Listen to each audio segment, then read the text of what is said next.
What's that? What's happening, everybody? Jeff Lightsy Jr. here with the Black Boss Channel, the Victory Formation Sports Show. Thank you guys for tuning in. Be sure to hit the thumbs up button on your way in, and we've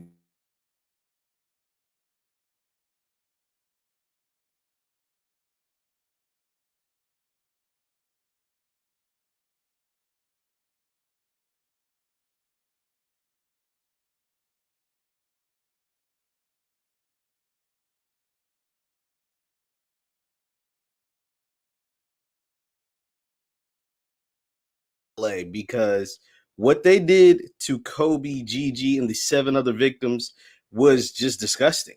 And Vanessa is not letting that slide.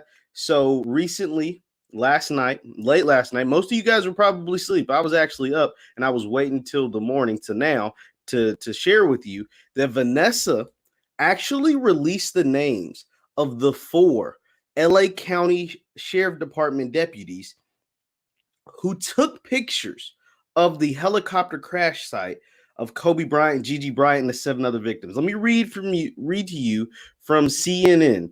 It says in a series of Instagram posts on Wednesday, Vanessa Bryant revealed the names of the four Los Angeles County Sheriff's Department deputies who allegedly took or shared grisly photos of the scene of the helicopter crash that killed her husband, NBA legend Kobe Bryant, the daughter Gianna, and seven others. The posts were of amended complaint filed Wednesday in U.S. District Court in Los Angeles and obtained by CNN. The names of the deputies are Joey Cruz, Rafael Meja, Michael Russell, and Paul Versailles as defendants, in addition to Los Angeles County, its sheriff, and fire departments. The lawsuit seeks damages, claiming negligence and invasion of privacy. So Vanessa is all, got guns blazing, and rightfully so, because this is, like I said, something that should have never took place. These guys took pictures of the crash site of Kobe Bryant. Now, look, it gets worse than this. So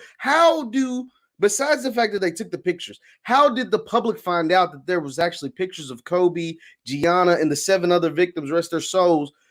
How did they find out that these pictures actually exist? And this is where it gets kind of crazy, right? So she's got the lawsuit going against LA County, the fire department, the sheriff's department, and she won a ruling in court that allows her to share these names. She went to court and said, hey, the LA County Sheriff, you guys should share the name. You guys should release the names of the idiots who did this. And they said, no, we don't need to do this as an internal investigation. So she went to court and sued that she could get the names released. And the judge in Los Angeles said, no, you're allowed. She won in court and she was allowed to release the names. Now, here is how the public found out about these dummies and that they were actually taking pictures of the crash site when you have 9 deceased people the day of January 26, 2020. So it says the complaint alleges Cruz, quote, boasted that he had worked the scene of the accident where Kobe had died and showed photos of the crash site to a bartender and a bar patron on January 28, 2 days after the crash. On the same day, Cruz also showed the photos of Bryant's remains to his niece, according to the complaint. I mean, you've got to be a sick individual. Like, you really have to be really sick to go around showing corpse.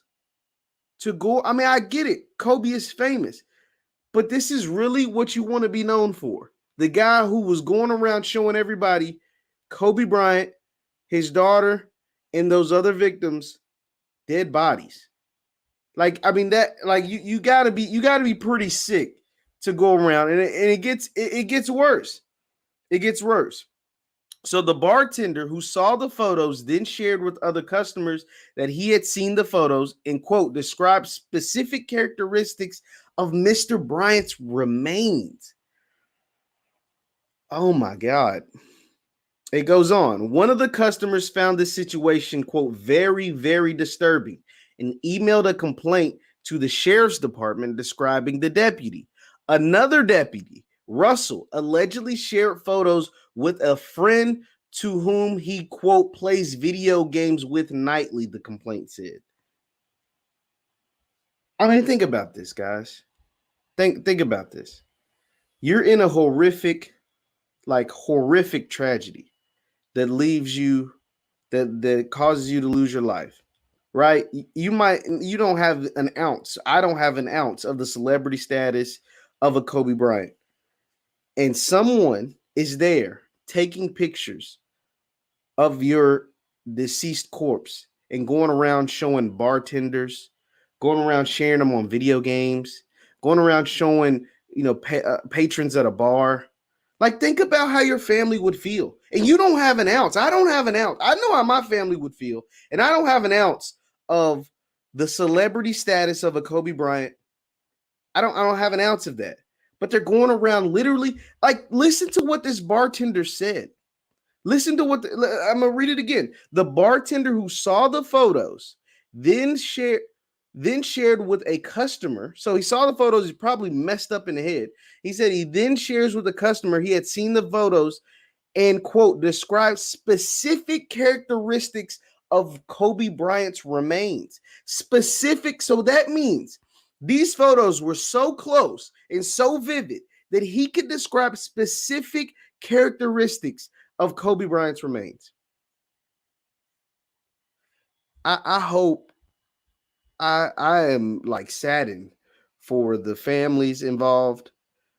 But Vanessa Bryant, I mean, I'm sure when she and her lawyers gathered all of this information, like I said, they've waged war against the LA County Sheriff's Department. They have waged war. They are not holding anything back. There's no holds bars. When people say that they can specifically describe Kobe's remains in a horrible, tragic accident, that means the other folks that they can vividly describe who they are too. I can't imagine, losing your daughter, losing your husband, losing your friends, and having the police, who are supposed to protect and serve, go around sharing these photos, these private photos of your family during the worst moment of your life. The absolute worst moment of your entire existence. And you have guys going around sharing photos with family members, guys going around sharing their photos at bars, with patrons at bars, with the bartenders, guys going around sharing the photos while they're playing video games. Like, are you serious? The names of these is 4 officers. The names of these officers, LA County Sheriff's deputies, are Joey Cruz, Rafael Meja, Meja, Michael Russell, and Paul Versailles. I can't believe it. And I think, besides there being wholesale change, and that's the thing, that people wonder why police are not trusted, and you wonder why police, like, you get a bad rap. I mean, there's a number of reasons why police get bad raps, right? Like, they're like, the list, especially for Black people, is too long to go on. But this is just disgusting. I agree with you, Angela. It's more than just the celebrity status, because that's why I use the example of you or me. Angela says, this is not about celebrity. This is about the continued disrespect for Black lives and the lives of Black families who have lost loved ones. I completely agree with you. Because, like I said, if this was me or you, and we don't have an ounce of the celebrity status of a Kobe Bryant, or of his daughter, of his family, or whoever, but just think about that. If you were in a horrible car wreck, if you were in a horrible plane crash, if you were in a horrible whatever, and your body is laying there lifeless, and your wife doesn't know yet, or your wife can't come see you, or your husband or your family or whoever can't come see you, can't come, help you, like, it's your body is lifeless, and they are police officers, LA County Sheriff's deputies, there on the scene, supposedly supposed to be helping, but instead of helping, taking pictures and then sharing those pictures with people at bars and over video games. Like, I don't even know. I don't even know what to say. Yeah, Angela, you're right. This country is founded on the devaluation of Black lives. I mean, you're not gonna get any argument out of me from that. But that Vanessa Bryant has waged war on the LA County Sheriff's Department, and she's gonna win. She's going to win because the details of this lawsuit are disturbing, are disgusting, and I just really wondering, like, that's an institutional problem. Like, you can't fix that. Nobody out of these 4 deputies thought it was wrong or didn't think to stop someone from taking these pictures. Like, nobody thought, like, nobody had the wherewithal to say, guys, this probably isn't a good idea, right? To take these pictures of the scene, of the crash scene, to your personal devices. Not like a corner picture, right? Where they come out there and take the pictures of the crime, not a crime scene, but of the scene or whatever. But to take pictures on their cell phones and then go back and share these photos and images. Like, what the hell do you expect to gain out of that? Some notoriety? Some clout? Hey, guys, I got these pictures of dead corpses, and one of them happens to be Kobe Bryant. Like, where are you going with this? I don't know. That is very disturbing. But like I said, Vanessa Bryant is not going to sleep until, I mean, honestly, these men should be in jail. But, she's going to get any and everything out of the LA County, out of the city of Los Angeles in LA County. She's going to get any and everything out of them, whether it's damages, firings. Honestly, like I said, these guys should be in jail. But hey, she's going to get any and everything that she can get. And she deserves it, because this is, like I said, this is very disturbing. When I was reading this stuff and seeing that these guys are sharing it over video games, over bars, over drinks and stuff, like it was a sporting event, and this is the loss of lives, several lives. Nah, man. Nah, that just didn't sit right with me. Once again, guys, I'm Jeff Lightsy Jr., the Victory Formation Sports Show. I'm going to be able to get that. Be sure to hit the thumbs up button, like, share, subscribe. Victory Formation. And so, on here on the Black Boss channel. So, moving on. It's kind of hard to move on from that, but we'll try to. Good morning to you, Mr. Coffee. The NCAA tournament starts today. And I don't talk about college sports a whole lot because, especially this year, college sports was just not the same. College sports COVID kind of ruined college sports. The beauty behind college sports is the fact that you get to watch your favorite school, your favorite team, your favorite whatever, go out and compete and at least look like they have a chance of winning, right? And this year, COVID just kind of took that away. And so the NCAA tournament starts today, and there's no Duke, there's no Kentucky, there's no Louisville, and for my personal sake, there's no WKU. I'm going to just throw that in there because I'm a WKU alum. And so this is the first time the NCAA tournament hasn't had Duke, Kentucky, Louisville, or WKU since 1965.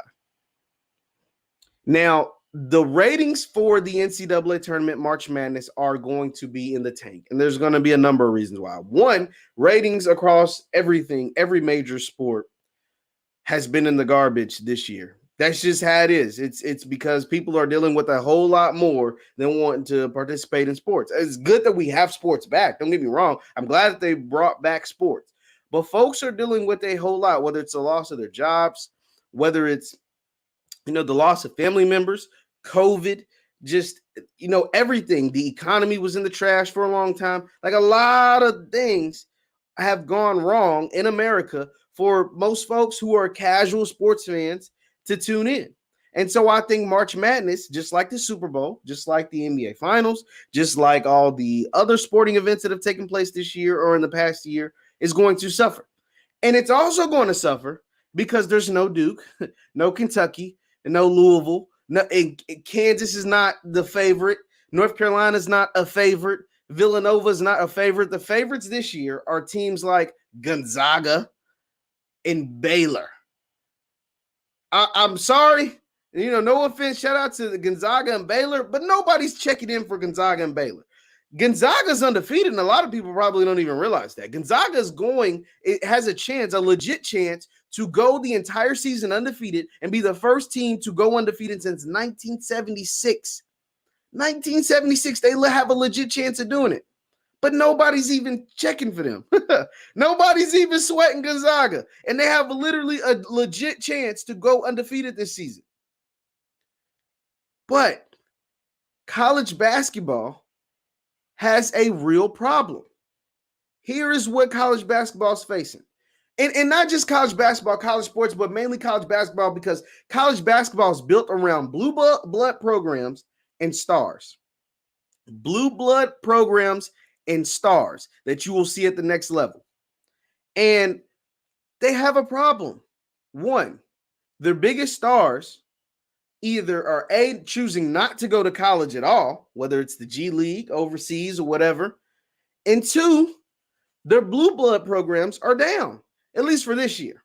Their blue blood programs are down, and there's only going to be rampant more and more competition taken away from college basketball. Think about it. The G League is rising. You can get $500,000 to go play in the G League right now if you're a top prospect. So a lot of the top prospects that would have went to your Dukes or your Kentuckys or your whoever, they chose to go to the G League. Jalen Green chose to go to the G League. Kuminga chose to go to the G League. Daishen Nix chose to go to the G League. Isaiah Todd chose to go to the G League. Like, these guys chose to go get paid instead of playing in college basketball. So that is a problem. That's a problem they're gonna face. There's more competition coming. Overtime, who is going to be sponsored by Kevin Durant and I think Carmelo Anthony, are creating a new startup league that will pay kids $100,000 plus. So there's going to be even more competition for college basketball. So the fact that NCAA has had a stranglehold monopoly over these kids and not allowed them to get paid. I just saw a tweet or a post today from the guy, Javon Quiverly. He plays for Alabama. He was the SEC tournament MVP. Javon Quinterly, or I think it's Quinterly. He was the SEC tournament MVP. And him and his friends, back where he's from, I think up in New York, created the Jelly Fam, right? Like, there's a cool way to do the layups and whatever. And they had, like, it's a global thing. Like, I remember, because they're a little younger than me, but I remember when this Jelly Fam thing popped on the scene and folks everywhere were trying to do these, like, fancy layups. It's the way they do layups, and they call it the Jelly Fam. Well, they've never been able to profit off this social media craze that they created because they all were D1 athletes. He originally went to Villanova. The other guy that's a big dude, like really well known, associated with the Jelly Fam, went to Minnesota. Like, but they couldn't, but obviously they couldn't profit from their name or their buzz or everything that they had going because they wanted to keep the scholarships, right? So that's the problem that the NCAA is having. That is the problem college basketball is having because it's star-driven, blue blood-driven. Like the football, it's mainly team-driven, right? Alabama's always going to be good. There's not really other minor league football leagues, right? The best exposure you can get trying to get to the NFL is college football. And for a long time, it was college basketball. But now we're seeing that's not the case. We just saw LaMelo Ball go to the NBA, and he never played a game in college basketball. He's going to be rookie of the year. He was a top 3 pick. He never played a game in college basketball. We also saw James Wiseman played 3 games at Memphis, went number 2 overall, played 3 games at Memphis. It didn't hurt his draft stock. So kids are now realizing there are several avenues that I can take to get to the NBA, and it doesn't have to be college basketball. And some of those avenues have me getting paid $500,000, $100,000, $200,000, $300,000 instead of going to class. Now, it's like, Jeff, what does it matter? They're going to be millionaires the next year. Well, no, it does matter because I can get a $500,000 advance, right? And then $1 million endorsement or $7 million endorsements a year early. I'm going to take that. And there's going to be no hit on my draft stock. LaMelo Ball not going to UCLA or not playing college basketball inevitably didn't hurt his draft stock at all. James Wiseman only playing 3 games at Memphis didn't hurt his draft stock at all. It's just the truth. These guys, there's so many different avenues. Darius Baisley chose after high school to get an internship with New Balance, play in the G League. It didn't hurt his draft stock at all. Anthony Simmons, the guy who just won the dunk contest, you guys probably didn't even watch or enjoy, didn't play college basketball at all. You know what? You want to know why I know? Because he was supposed to go to Louisville. And when the Rick Pitino stuff happened, he said, I'm good. Went, straight from prep school to the NBA. It didn't hurt his draft stock at all. It was still a first-round pick. So college basketball has a serious, serious problem. And they're going to have to address it very, very soon. I mean, damn the fact that college basketball is not the same it was 5-10 years ago. Like we've all acknowledged that, right? You can say the one and done or whatever, but even 5 years ago, the product was better. 10 years ago, it was way better. And then like for the guys that was watching the 20 and 30 years ago, you guys know you got to know the players. You got to really know the players because they say 2, 3, 4, and most of them 2 and 3 years, most of them 4 years. So they have a serious problem on their hands. The fact that the G League is up and thriving, the fact that overtime is creating a league that will pay kids 6 figures is going to be a problem, and it sucks because I really like college basketball. But this is what happens when you do wrong by kids for so long. When you do wrong by kids for so long, these are the issues that arise. For ages, these kids have not been able to cash in on their name, image, and likeness. And now you're trying to expedite the process. First, you were fighting it, right? Because you got to remember, the state of California passed this like 2 years ago. They were like, yo, kids need to be able to get paid for name, image, and likeness. And even if it's only here in California, it's going to happen here in California. And the NCAA, when that happens, said, oh, hell no. We just, California kids just aren't going to be able to play in NCAA sanctioned or events. And guess what? They changed their tone really quick because they start realizing they were losing a lot of money and a lot of kids to these different type of organizations like the G League or like overseas. And when you don't have the star power, you lose the kids. Shout out to Couture, man, tuning in. Says, and Couture is a school teacher, so she would know. It's his facts. The more kids should take the alternative routes in the NCAA and let them get their legal bag. Absolutely. Absolutely. Because here's the thing. Obviously, everybody's not going to play in the NBA. Everybody needs, there's way more NCAA institutions, Division I programs, Division II programs, Division III programs than there are jobs in the NBA or the NFL. I mean, it's just that simple. Like, there's no other way to put it. But at the same time, for those who know, like there's kids that know. Zion, when he was a junior in high school, senior in high school, knew he was an NBA player. Knew he could play in the NBA. You know what I'm saying? Like these kids that like Cade Cunningham at Oklahoma State. I mean, come on. Like he knew as a senior in high school, he was an NBA player playing with high school kids. Like it's just that simple. So you allow those to explore their NBA options early, and then the NCAA should allow them to get their bag while they're in college. Or you know what I'm saying? When you go to college, you should compensate. You say there's no money, but I see million and super $1 million facilities built by all these universities. Every single year, there's a university that is building millions and $1 million facilities, whether it's locker rooms or gaming facilities or weight rooms or whatever. Every single year, they're building new stuff, new construction, and they're telling me there's no money for the kids. Okay, whatever. So you said there's no money. But damn, the kids can't even sell their own gear or sign autographs or take pictures or do whatever people are willing or monetize their YouTube channels. And you're telling me they can't even do that? Damn, you giving them money. Like, because that's just the worst thing in the world, right? Like the kid, you actually paying the kid for their services is just like the worst thing in the world. Okay, whatever. So you say, even if we take that away, which is still inhumane, but say we take that away.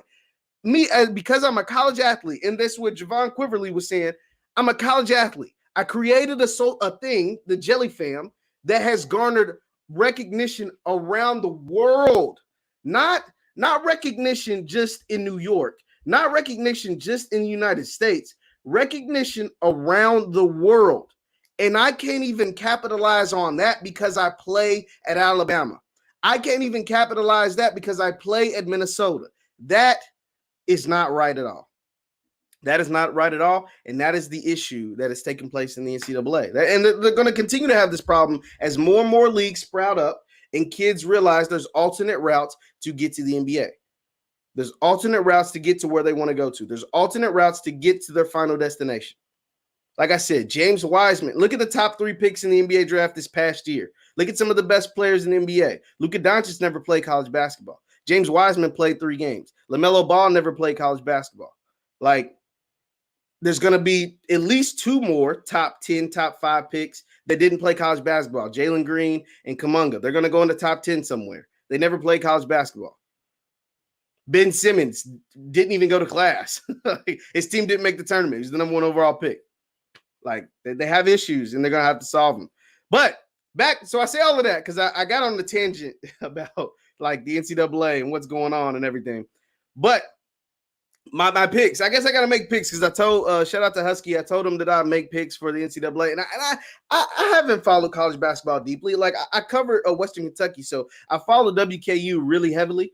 But outside of that, and shout out to Jay Michael, you named a lot of the straight out of high school players. Yeah, Kobe, LeBron, KG, T-Mac, Amar Stoudemire. And the interesting story about Amar Stoudemire, I read this the other day. I never knew this was true. Amar Stoudemire, who was the number 1 pick in his, I think it was the 2001 draft, or 2002 draft, somewhere around there. He was the number 1 overall pick and out of high school. He was the number 1 overall pick straight out of high school. And he actually didn't start basketball until his sophomore year of high school. That's a really cool story. So you were so good at basketball, then goes on to win Rookie of the Year. So it wasn't like he was a bust, right? Like, he's going to get Hall of Fame votes. So he was the number 1 overall pick in the 2000, I think it was 2002 NBA draft, straight out of high school. And he didn't start playing basketball until his sophomore year of high school. That is pretty incredible. James Washington says, but a kid attending the university can monetize off the school superstar that isn't. Yeah, I mean, exactly. So, like, I can sell jerseys with, say Zion Williamson was number 1. His jersey number was number 1 at Duke, right? I can sell a million number 1 Duke jerseys, right? Because people think that's Zion, but Zion gets absolutely nothing.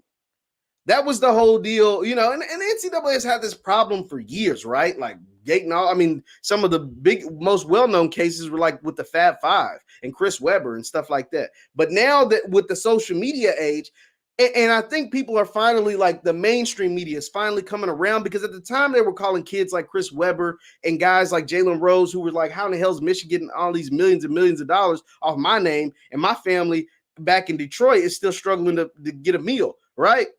Or I'm still struggling to get a meal. And this was brought to the forefront with Shabazz Napier, right? He kind of put it early in the early 2010s. But before that, the mainstream media would call the kids selfish. Like, think about that. The kid's making this university millions of dollars. He just want a little kickback. He's not asking for a whole lot. He's glad to be on the stage and get the scholarship and all this stuff, but he wants a little something. You know what I'm saying? And the mainstream media folks had the nerve to call the kids selfish. Like, that was just insane. But when Shabazz Napier, who ended up winning a championship at UConn, said, hey, we're out here winning a championship, which brings in millions of dollars to the university, it's like, I go to bed hungry. Like, think about that. He's like, I go to bed hungry. We're sitting here about to win UConn a national championship, and I go to sleep in my apartment, stomach rumbling. And that's when they made the unlimited snacks meal, like whatever. So, yeah, the NCAA has a lot of problems. But at the end of the day, I am here to pick a champion, and I don't know, like I said, I don't know a whole lot about what's going on, because I follow college basketball. I follow two teams in particular. I follow, WKU because it's the team I cover, but I really follow Louisville because that is my team. I follow Louisville, and they didn't make the damn tournament. So Louisville didn't make the tournament. I live in the state of Kentucky, for those who don't know. Louisville didn't make the tournament. Kentucky, UK didn't make the tournament, and WKU didn't make the tournament. So, like, me watching the tournament, I'm not going to watch much of it. I'm not even going to lie. But if I had to pick a champion, I'm rooting for Juwan Howard and the Michigan Wolverines. And that's because Juwan Howard was essentially an NBA assistant for a decade, right? Like, he was an NBA assistant for years and years and years. And they would never, yeah, you late, Husky, you are late. They would never give Juwan Howard they never gave him an NBA job, right? So he had to go to college to get a job. Same with shout out to the Georgetown Hoyas and Patrick Ewing, because the same thing happened to Patrick Ewing. These guys were assistant coaches in the NBA for years and years and years, and they never gave them jobs. And so now they're going to college and they're having success. Patrick Ewing's got the Hoyas back in the tournament. Juwan Howard has got Michigan as the number 1 seed. So I'm rooting for Michigan. I'm rooting for Georgetown. Since my team, Louisville, ain't in it, UK ain't in it, WKU ain't in it, Duke ain't in it. Like, so it's the ratings are not going to be the same here in the NCAA tournament. So I just want to revisit our original story at the beginning. Once again, this is Jeff Lightsy Jr. with the Victory Formation Sports Show, the Black Boss Channel. Be sure to hit the thumbs up button, like, share, subscribe. Our original story that we started off in, and I'm going to get out of here, was Vanessa Bryant and the war she has waged against LA County, the LA County Sheriff's Department, the LA County Fire Department, and any type of official authority in Los Angeles, because what they did with Kobe Bryant was sick, right? So Vanessa Bryant, shout out to Monche that didn't. Vanessa Bryant she released the names of the LA County Sheriff's deputies who took pictures at the crash site of Kobe Bryant. I'm gonna run through this again, and then we're gonna get out of here. It says, quote, this is from CNN. It says, in a series of Instagram posts Wednesday, this happened late last night, early this morning, for those of you who probably were asleep. Vanessa Bryant revealed the names of the 4 Los Angeles County Sheriff's Department deputies who allegedly took or shared grisly photos of the scene of the helicopter crash that killed her husband, NBA legend Kobe Bryant, their daughter, Gianna, and 7 others. The posts were of an amended complaint filed Wednesday in U.S. District Court in Los Angeles. The names of the deputies are Joey Cruz, Rafael Meja, Michael Russell, and Raul Versailles as the defendants, in addition to Los Angeles County, its sheriff and fire departments. The lawsuit seeks damages claiming negligence and invasion of privacy. The complaint alleges, now this is where it gets sick, guys, so I mean, just bear with me. The complaint alleges Cruz boasted that he had worked the scene of the accident where Kobe Bryant had died and showed photos of the crash site to a bartender and a bar patron on January 28, 2020, 2 days after the crash. On the same day, Cruz also showed the photos of Bryant's remains to his niece, according to the complaint. And this is how, and so you're wondering, how did people find out? So the bartender who saw the photos then shared with the other customers that he had seen the photos and, quote, described specific characteristics of Bryant's remains. Think about this. The bartender, the photos were so close and so vivid that he could, quote, describe specific characteristics of Kobe Bryant's remains. One of the customers found the situation, quote, very, very disturbing and emailed a complaint to the sheriff's department describing the deputy. This is how it kind of got out to the public, right? This is how it initially broke. And then this is the other guy. Another deputy, Russell, allegedly shared the photos with friends with whom he, quote, plays video games with nightly. I mean, if that isn't sick, I don't know what sick is. I mean, if that isn't sick, I don't really know what it is. So yeah, Vanessa Bryant's got this lawsuit against basically the entire city of Los Angeles and Los Angeles County. And I hope she wins everything, because the fact that, celebrity or no celebrity, that these guys are police officers or sheriff's deputies or whatever that are there to protect and serve, and are going out here with their drunken buddies sharing photos so vivid of Kobe Bryant's remains that this bartender says he can actually distinctly recognize who Kobe Bryant is very sick and saddening. So I hope she wins everything she's looking for. Once again, I'm Jeff Lightsy Jr., the Black Boss Channel, the Victory Formation Sports Show. Be sure to hit the thumbs up button, like, share, subscribe. We're here every weekday morning, roughly around 8:30 Central, 9:30 Eastern. I'll see you guys next time.